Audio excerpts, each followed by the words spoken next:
น้องที่อยู่ไกลหรือไกลพนันละตามประเทศเนาะด้วยการสำหรับคลิปตอนแรกมื้อนี้บาซี่ก็ได้อัปเดตให้พี่ให้น้องได้ชมเนาะก็คือมื้อนี้บาซี่ก็สิได้ถ่ายวิถีชีวิตเนาะเฮ็ดอยู่เฮ็ดกินก็สิพาพี่น้องหาเก็บหน่อไม้ไผบ้านทุกคนเนาะเพราะว่าหลายมื้อเลยบาซี่บ่ได้หาพี่น้องเนาะหาแถวกับบ้านเฮานี่แหละเพราะว่าไผไม้นี่อันนี้เป็นไผไม้ที่เฮาปลูกเนาะแล้วก็สิหา2กล่องอันนี้2กล่องหม้องนี้เนาะสำหรับพ่อก็สิได้ไปหาหน่อไม้ลุงป่าเด้อันนี้2กล่องแล้วก็อยู่ลุ่มเด้เนาะหาอยู่หากินอีกมื้อนี้แล้วก็เฮ็ดอยู่เฮ็ดกินคือเก่าพี่น้องเนาะ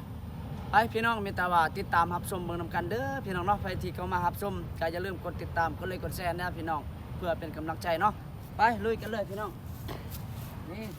สิพามาเบิ่งเลยหลายมื้อแล้วบาซี่นี่บ่ได้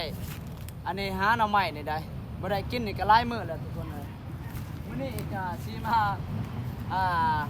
เริ่มต้นหากินแบบง่ายๆทางบ้านเฮาเนาะโอ้ยหลายมื้อแล้วบาซี่นี่อยู่กับบ้านนี่หาเวียกมีแต่ซอยพี่น้องบ่มีเวลาสิหาอยู่หากินเนาะแล้วก็บ่ได้ออกไปไสเลยช่วงนี้ ที่เราหาที่นี่บ่ว่ามีหมู่บ้านเฮาสิ